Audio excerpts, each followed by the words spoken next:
Pessoal, seguindo um pouquinho de todo o contexto que a gente apresentou dentro do primeiro vídeo, a gente falou muito macro sobre o grupo e agora a gente vai aprofundar sobre os negócios do grupo. Então, nada melhor que eu acho que para começar todo esse bate-papo, a gente falar um pouquinho mais aprofundado da TM1, que é uma empresa que tem 10 anos de mercado, entregando, acho que a gente é muito reconhecido pelas características de execução que a gente tem. Então, a gente nasceu como uma empresa de execução, a gente se tornou uma empresa de planejamento criativo com uma inteligência criativa muito forte.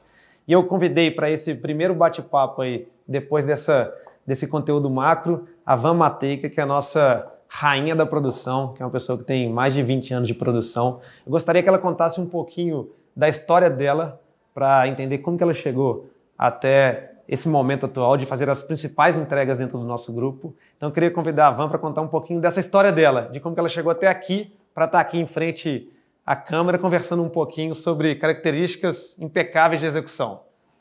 Olá. Bom, tudo bem? Como o Bernardo falou, meu nome é Vanessa Matejka, mas eu sou mais conhecida como Van Matejka. Trabalho no mercado há mais de 20 anos. Comecei como promotora, despretensiosamente, mas sempre tive uma inquietude dentro de mim. Acho que até uma característica muito semelhante à TM1. Depois eu conto para vocês que eu entrei para ficar 3 dias e estou há 3 anos. E como que eu cheguei aqui, mas só voltando, retomando um pouquinho. Então eu sempre tive essa inquietude de querer entender o que era o produto que eu estava trabalhando, por que estavam fazendo aquele evento, o que era aquele evento, do que ele era feito, quem construiu, por que construiu, e as perguntas não paravam, né? E aí, em busca de responder todas essas perguntas, eu acabei me envolvendo em produção, me identifiquei e nunca mais parei. E aí estou aqui hoje para dividir um pouco com vocês essa experiência e essa bagagem aí de praticamente 20 anos, um pouquinho mais, eu confesso, de experiência. Como característica base, a Van falou uma palavra ali que é muito legal. Inquietude, que eu acho que é uma palavra que nem sei se ela está no dicionário, mas se não está, a gente já inventou, mas em compensação é um DNA e uma característica de todo o grupo. Eu acho que as pessoas aqui, elas se reinventam a cada minuto, a cada momento, e eu acho que é por isso que a gente está no momento que a gente está, e no mundo de constantes reinvenções. Puxando um pouco desse gancho do que a Vanessa falou e da experiência dela, eu queria fazer uma pergunta para ela assim, muito legal, que é de como a Vanessa Matejka, uma mulher e mãe, ela consegue comandar os principais eventos do país. Como que ela consegue conciliar isso tudo e como que ela consegue liderar grandes times na execução? Com você, Van. Vamos lá. É aquela coisa, né? A mulher faz 1000 coisas ao mesmo tempo e, na verdade, acho que nem ela sabe direito como que ela faz, mas ela faz. Eu acho que tem que ter a gente tem um pouco da percepção do todo, né? Já do lado feminino naturalmente de fazer 1000 coisas ao mesmo tempo. Mas o principal deles, que eu acho que é o que comanda tudo isso, é entender as pessoas como elas são. Eu digo, não enxergar a sua equipe simplesmente como fornecedores ou um time que você está ali hierarquicamente dizendo o que tem que fazer ou não tem que fazer. E sim entendendo qual que é a função de cada um, acompanhando e, claro, tem que ter uma cobrança muito próxima disso, porque se você delega e não acompanha, você não sabe o que pode voltar depois para você. A principal característica é estar envolvido 100% com todo mundo no dia a dia e entendendo o que de fato cada um está fazendo e se está fazendo também da forma que você entende que funciona, né? Que é o modelo que a gente tem aqui na TM1 muito claro de não entregar o básico. Pode até pedir para a gente para entregar o básico, mas a gente não consegue. Então a gente já tem isso da gente, essa inquietude, vou usar de novo, de ousar, de ser aspiracional, tudo que a gente faz é para ser instagramável, é para a gente aparecer no mercado, mas antes de mais nada é para fazer acontecer e deixar o cliente satisfeito e a gente também com uma qualidade sempre incrível. Boa. Que é maravilhoso. Eu acho que, só para a gente contextualizar isso um pouquinho, eu gostaria de que a Van ensinasse um pouco para o mercado quais são as características que fazem um evento de sucesso e um evento de não sucesso. Principalmente falando um pouquinho da parte de planejamento e falando um pouquinho da parte de pré-produção. Qual a importância de uma pré-organização, de uma organização e um planejamento criativo e um planejamento de execução, entendendo todos os riscos que exigem dentro daquele principal momento ali, porque a gente não tem chance de replay, né, Van? Então, a gente nunca pode errar. Acho que o nosso pico de estresse, ele vem sempre na qualidade que a gente nasceu para não errar. Se a gente erra, a gente comete um erro muito grande. Então, eu acho que dentro do mercado de eventos existe a gestão do risco muito forte. Eu queria que a Van contasse um pouquinho dessa metodologia, dessa fórmula mágica que ela usa dentro dos eventos para que o time nunca erre. Na verdade, a gente tem que ser criado para nunca errar. A gente não tem chance de errar. Na verdade, o que difere bastante para a gente é que as nossas missões, elas têm data, horário e local para acontecer. Então, dali para trás, você tem que já começar o penso de tudo. Quanto prazo vai precisar de entrega, qual que é o time, quem que está envolvido, quem que não está envolvido. Indo mais para trás ainda, você tem que já começar desde o briefing, né, que o gestor da conta, junto com o planejamento, com a criação. E aqui a gente também, felizmente, a pré-produção já participa desde o início do primeiro briefing, que isso muda muita coisa, porque já tem todas essas 3 partes, né, bem integradas, para já desde o início sair com um projeto analisando o budget, viabilidade e a necessidade do cliente. Isso facilita bastante, porque você já tira de frente no mínimo umas 3 reuniões, não estou dizendo para fugir delas, mas de deixar de ser necessária de fato, porque você já sai com com o projeto muito mais amarrado e pronto para executar. Então, acho que a união, né, dessas 3 bases desde o início faz toda a diferença e evita esse retrabalho. Aproveitando o que a Vanessa falou sobre pré-produção, sobre planejamento, sobre todas as áreas que a gente tem dentro de uma empresa de live marketing, eu acho que a gente teve uma mudança muito forte na forma de trabalhar, eu acho que é uma reinvenção constante. Eu acho que o maior acerto foi a gente trabalhar com um time de pré-produção, que são praticamente um time de orçamentista com um olhar criativo. Então isso fez total diferença para a nossa entrega para o cliente. Então, normalmente, como o mercado tradicional trabalha com um time criativo, pensando em soluções totalmente fora da curva, para depois um time de produção orçar aquelas soluções e viabilizar aquilo ali para um projeto. A gente inverteu esse jogo. A gente montou um time de pré-produção com um olhar criativo dentro da área de criação e de inteligência. Então, acho que esse foi um dos grandes acertos para os projetos cada vez saírem mais certos e com menos responsabilidade da produção ajustar alguma coisa. Então, hoje, como característica, a nossa criação ela é inteligente, então ela já sai com um olhar de produção. Esse é um ponto que faz total diferença nas entregas e deixa as entregas totalmente mais viáveis. Eu acho que é legal da Van puxar um pouquinho da nossa conversa, da importância da relação ser cada vez mais transparente entre empresa de live marketing e entre cliente. Então, quanto mais verdadeira essa relação for, maior o sucesso do evento. Como funciona, Van, essa validação final? Porque todo projeto, ele exige, acho que todo mundo passa por isso, inúmeras alterações. Mas quando acontece, como acontece essa validação final entre cliente e entre agência, e entre empresa de live marketing? Todo desfecho, todo o processo, tudo isso se resume em um book de produção, que nós validamos com o cliente, ali já tem todas as informações, artes, medidas, enfim, é um dossiê, até, é quase mais do que um book, né? Onde tem todas as informações que dessa forma também a gente já evita qualquer surpresa no campo. Ah, isso não foi dito, não era como eu imaginei. Quando você divide desde o início, mesmo que seja uma estrutura de box trans que vai ter que ficar aparente porque ali não tem o que fazer, vamos supor, isso já consta no material, você evita que o cliente tem alguma percepção desagradável. E quando a gente chegou em São Paulo há 9 anos atrás, todo mundo falava com a gente tempos e movimentos para lá, tempos e movimentos para cá. O que é tempos e movimentos? O que na verdade é esse tal desses tempos e movimentos? Bom, eu particularmente chamo o tempos e movimentos de alma do evento. Esse documento garante que, se por um acaso acontecer alguma coisa com o produtor executivo, quem pegar a equipe que já está por dentro do evento, é claro, baseado nas informações que está nele, seguir, entender o que falta chegar, que horas que é para fazer o ensaio, que horas chega o diretor técnico, que horas vai ter ensaio com o cliente, que horas que vai receber brinde. É um minuto a minuto. Eu até, particularmente, os meus tempos e movimentos, as pessoas até brincam, falam, Vanessa, é só um TIM, não é para você fazer escrever o evento inteiro, não é o planejamento, eles falam, é só um tempos e movimentos. Mas não é só, tudo está ali. Então, até eu entro no detalhe, vamos supor, um mobiliário, eu coloco, vai chegar que horário, entre parênteses, quantas peças de cada coisa e de cada modelo. Vai chegar material da técnica, pois muito bem, o diretor técnico sabe, tá bom, minha equipe não sabe, se eu não tiver, talvez você não tenha como conferir, tá lá, tudo que vai chegar, que vai receber. E se são itens importantes, os brindes diferenciados, até foto eu coloco. Eu sei que muitas pessoas vão ouvir isso e vão dizer, ela é maluca, sim, eu sou, mas é um jeito que eu encontrei de ficar tranquila e dividir com a equipe e estar segura que todo mundo está na mesma página que eu e fazendo a mesma coisa. É uma característica nossa já, né? Esse detalhamento de informação para todo mundo conseguir seguir e andar na mesma página. Na verdade, a Vanessa, ela está falando de 2 temas. Um tema que é a gestão de projeto, que é um tema muito forte, que ele é aplicado para qualquer mercado.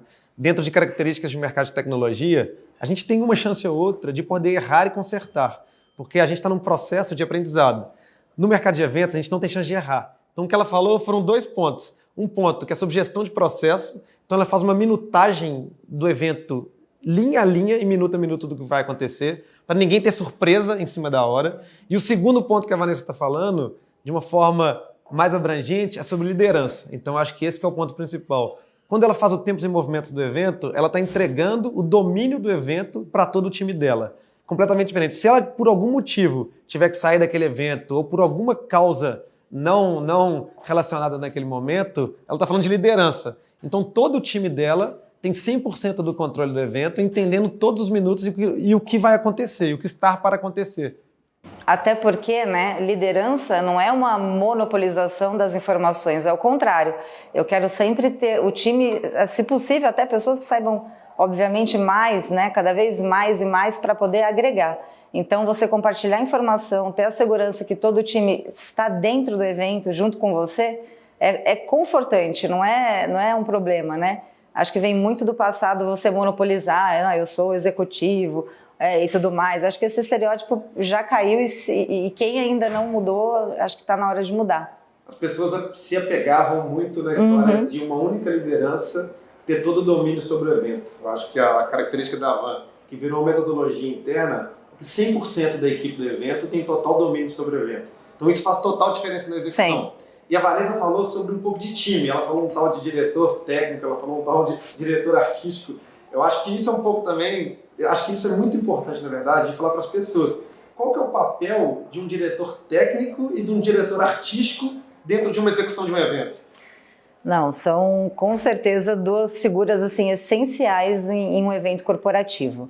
Porque você vai ter com certeza ali uma plenária, se falou em plenária, ou show, evento, com certeza você vai ter uma necessidade das duas partes, né? Então, o diretor técnico ele vai ter que entender qual a iluminação ideal, o tamanho do LED, quantidade de som, microfones, que kit que ele vai usar, como é que é a acústica do lugar, o tipo de iluminação que entra lá, até para não só, é luz, é som, não, que tipo, qual a melhor qualidade, a quantidade, toda a parte técnica mesmo, até para ele poder desenvolver um memorial descritivo, que isso serve de base para o produtor executivo ter um orçamento real do que ele vai ter a necessidade no evento. Antes era uma figura que não aparecia tanto, era só em grandes eventos, assim, em mais de 1000 pessoas, e hoje até eventos com 100 pessoas se mostrou uma peça realmente fundamental pela importância dele, né? E junto com ele,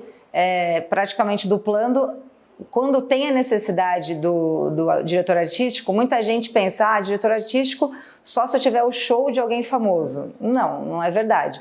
Se você tiver lá um palco com premiação, entrega de troféus, vários palestrantes entrando, você já tem a necessidade de ter esse diretor artístico. Não necessariamente você tem que ter uma banda, né? Você tem uma movimentação de palco, uma necessidade de um regente para esse palco. Aí o diretor artístico é quem vai comandar a sonoplastia, vai estar também muito integrado junto com o diretor técnico. Enfim, vai reger toda essa questão do cronograma, ajustar o tempo que falta. São 2 peças que eu não sei como não ter um evento. Eu acho que quando a Vanessa fala sobre produção, liderança de produção, diretor técnico e diretor artístico, a gente está falando da liderança completa de um evento. Então, acho que para um evento hoje ser executado com excelência, a gente conta muito com essas 3 lideranças. Uma que é de toda a frente de produção, como a gente já explicou um pouquinho. A direção técnica, ela é muito responsável por orquestrar toda a parte técnica do evento acontecer. E a direção artística, ela é total responsável por fazer a magia do evento acontecer. Então, acho que esse que é um ponto importante. A magia do evento, ela não está simplesmente num show de um palco de uma banda. Ela está, assim, alinhada totalmente ao tempo daquilo tudo estar acontecendo de uma forma sincronizada que tem a ver com tempos e movimentos. Sim, e quem vai em um evento e não trabalha na área, não imagina com certeza que por trás daquele evento tem muitos produtores, diretor técnico, diretor artístico com rádio, falando, conversando para dar os times, as entradas, regendo mesmo, como o Bernardo falou, porque é do minuto a minuto acontecendo o evento no paralelo para que tudo, para quem está assistindo, ter um espetáculo de verdade, as coisas entrarem no tempo certo. Se você não tem, por exemplo, um diretor artístico, qual o risco disso? É não prever as necessidades e acabar acontecendo o evento com aquelas pausas, cai energia, volta energia, a pessoa fala mais tempo que deveria no palco. Enfim, são essas duas peças que fazem com que o evento flua naturalmente para quem está assistindo, mas elas estão lá nos bastidores na house o tempo inteiro comandando isso. Curioso, uma coisa que a Vanessa falou, que eu quero só perguntar para ela na parte mais técnica. Por que tem evento que ele apaga e fica 5 minutos apagado e depois aquilo volta, e tem evento que a gente nunca percebe uma transição de gerador? O que é essa história do gerador? Está ligado em paralelo ou o que é essa história do gerador está ligado com backup? Explica isso só na parte técnica para a gente entender um pouquinho mais. Vamos lá. Essa questão do gerador, a gente chama até que é o coração da plenária ou do evento, porque ele que faz funcionar todos os equipamentos. E qual que é o grande diferencial? Se você trabalha com a energia da casa, né, por exemplo, só do hotel ou do espaço de evento, e sem nenhum gerador, se porventura cair a energia, acabou o seu evento, até que ele volte. Ou você liga com apenas um gerador, que é o chaveado. Aí, se a energia cai, você vai ter um delay de 1 minuto a 3, depende, para a energia voltar. Mas para garantir que não caia, para ter um evento que você nem pode cair a tempestade, que a energia, que não vai acontecer nada no seu evento, aí você tem que trabalhar com o gerador em paralelo. O que é isso? São 2 geradores trabalhando simultâneos ao mesmo tempo. Se por um acaso um gerador parar de funcionar, o outro automaticamente assume essa condução de energia, então você não sente nada, zero. É como se nunca tivesse acabado a energia. Voltando um pouco para o aspecto de produção, o mercado entra numa característica de cada vez entregar imersões muito mais memoráveis, assim, muito mais detalhistas e com um olhar muito minucioso em cada ponto de entrega. Como que funciona para poder construir um exemplo do que a gente já entregou, de algumas imersões para grandes clientes que a gente já trabalha? Como funciona essa história da estruturação até chegar na hora? É na hora que você fala assim, deu certo, não deu certo? Existe um trabalho pré? Como que funciona isso? Você traduzir tipo um cenário de um filme para dentro de uma realidade. Como que funciona isso? Qual que é o processo que acontece para na hora o cliente chegar lá e falar, caramba, eu estou vivendo uma experiência aqui totalmente imensurável, totalmente como se fosse quase um outro mundo aqui, quase um set. Como que funciona isso? Como que é o trabalho da produção para poder conseguir entregar naquele momento ali ao vivo a maior realidade possível do que a gente está entregando? Isso é um trabalho feito com um bom tempo de antecedência. A gente trabalha na apresentação dos projetos com 3D, obviamente, como todas as empresas, né? Só que o que a gente usa de referência para construir são cenas, por exemplo, falando de um evento que nós fizemos aqui, que foi numa casa. A gente pegou uma casa na Oscar Freire, né? E nessa casa a gente reconstruiu, nos 3 andares dela, várias partes da cena de um episódio de uma série. A gente pegou item a item, olhou cena a cena, como é que era, desde o detalhe da cadeira. A cadeira ela tem um tom diferente, o pé de ferro não mandava revestir se tinha ou se não tinha, mandava produzir o que não, fazer mock-ups, a maquiagem dos promotores, o figurino, tudo assim, muito fiel mesmo ao que você tem na série, né? É um cuidado de ter na equipe uma pessoa de objetos de cena, ter um cenotécnico e uma pessoa de operações para poder ir ao vivo nos lugares e ver se o que você está tentando comprar ou locar é de fato o que você precisa, porque às vezes tem as fotos de referência e a realidade é bem diferente. Então, para isso, como é uma coisa muito precisa e a gente quer que o cliente e todos que vão no evento se sintam surpreendidos com o tamanho nível de detalhe das coisas que a gente procura entregar. Até o que não está no 3D, se a gente vê que tem na cena e que dá para incrementar, a gente vai colocar. E o grupo, eu acho que a gente é muito reconhecido pelo lado da tecnologia. A gente sempre tenta aplicar um pouco de tecnologia para a parte de experiência. Entregar experiências com tecnologia integrada, eu acho que é um desafio para o mercado inteiro. Qual o formato que a gente faz para a gente conseguir entregar a tecnologia integrado a uma construção cenográfica que no final tudo aquilo vira uma grande experiência? Qual que é o segredo para que isso dê sempre certo e nunca dê errado? Bom, uma coisa que a gente sempre faz, até para não entrar numa promessa de algo que não seja execuível, que não dê certo, a gente realiza muitos testes. A gente leva tanto a parte tecnológica ou técnica, que às vezes é junto tecnológica com técnica, esse ano, monta no galpão, faz os testes, entende o que tem que ajustar, entende se realmente funciona e aí, a partir daí, você já minimiza os riscos e às vezes consegue até ter outros insights para melhorar isso até a entrega, porque você não deixa para descobrir isso na entrega. Você já faz os testes antes de acontecer. Então, acho que isso muda tudo, né? O que a Van está falando, complementando, eu acho que o evento ela é a ponta de tudo.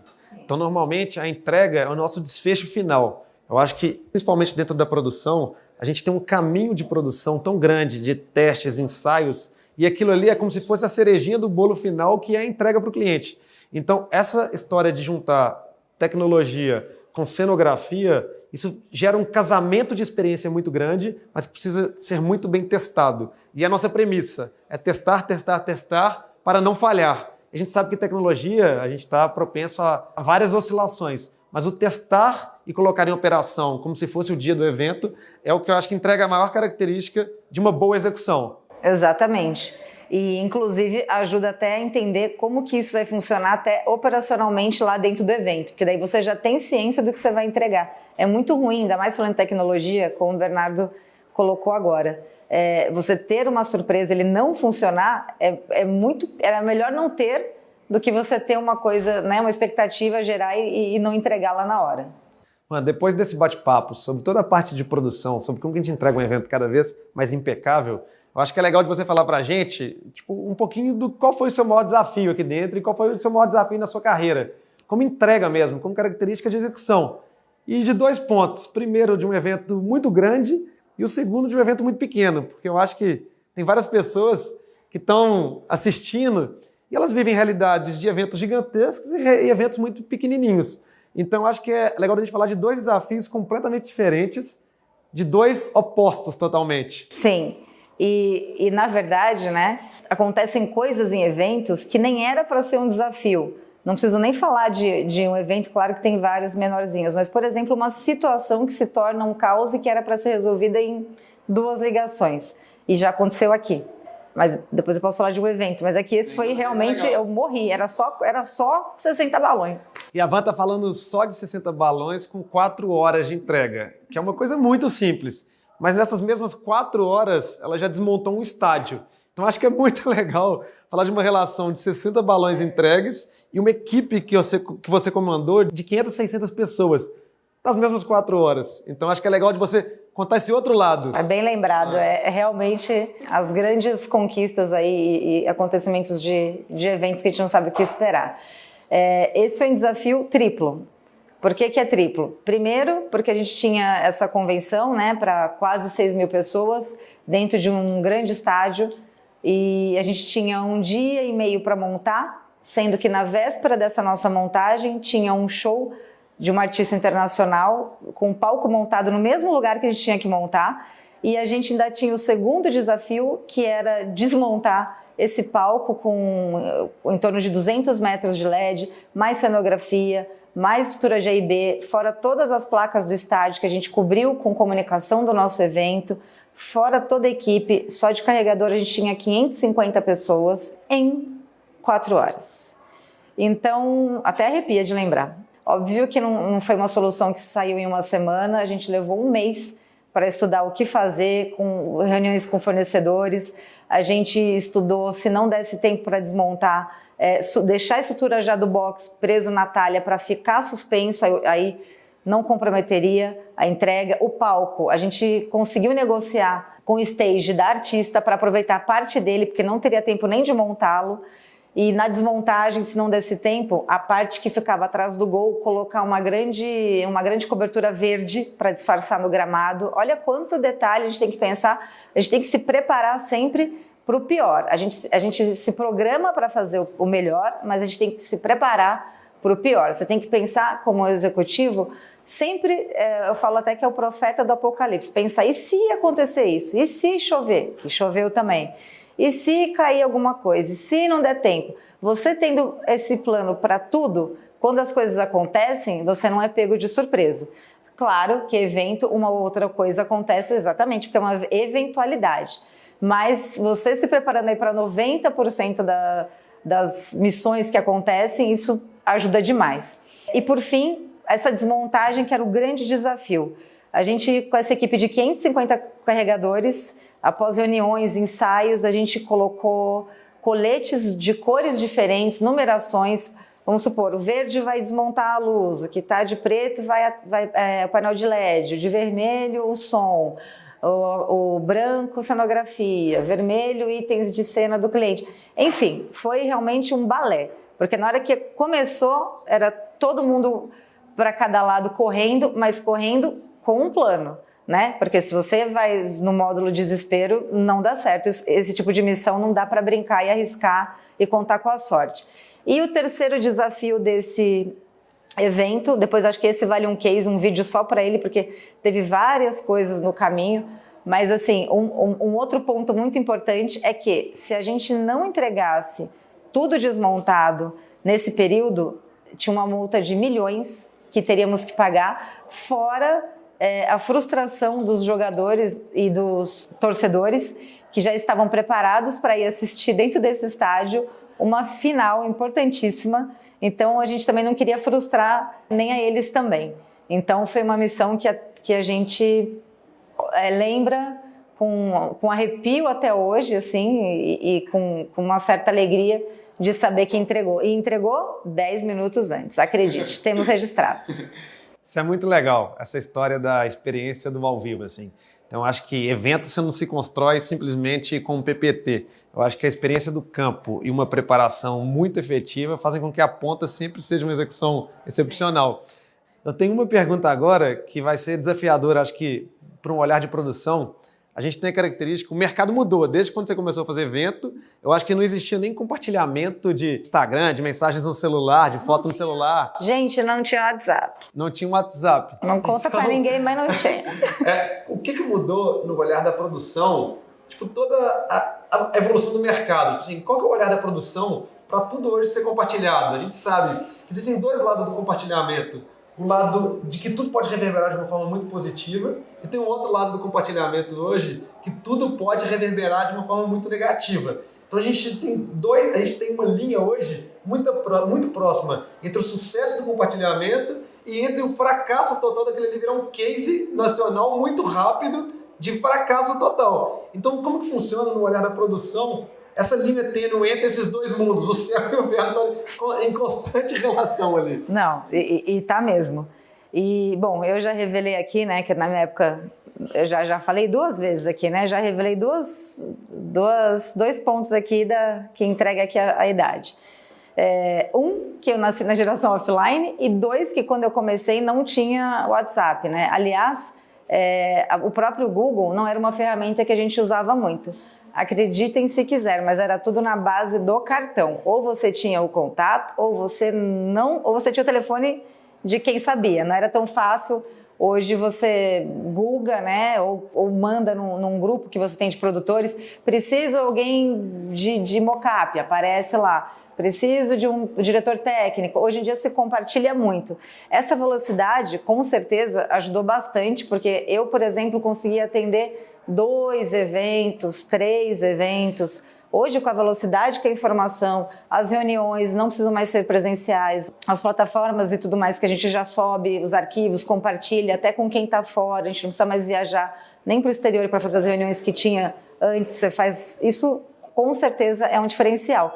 Que tem um lado bom e o lado ruim, que também se você se faz alguma entrega comprometedora ou deixou de fazer, São 2 minutos para todo mundo saber. Ah, vamos falar de... Ah, não, esse aqui não entregou. Então tem que ter cuidado. Essa velocidade te leva lá para cima, mas ela te derruba mais rápido ainda também. Então eu acho que foi muito isso.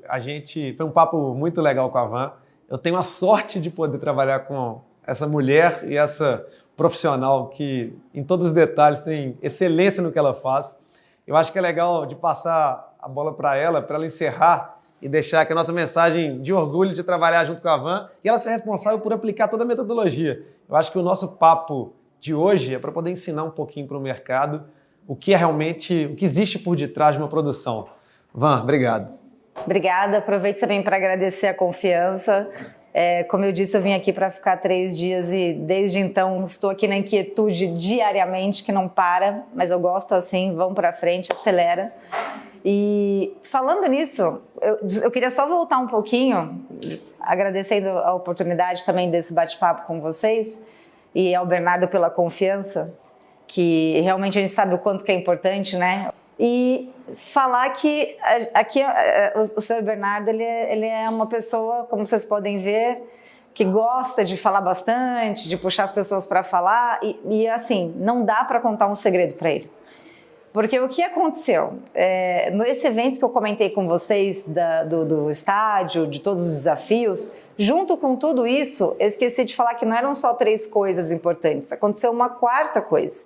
Essa 4ª coisinha foi só que eu descobri que estava grávida, com 39 anos, quem diria? E aí fui falar o quê? Gente, eu lá andando 15 quilômetros por dia, subindo, descendo, estresse, choveu, inventaram um show gigantesco com um rider de última hora. Eu disse que depois a gente volta, que isso é um case longo.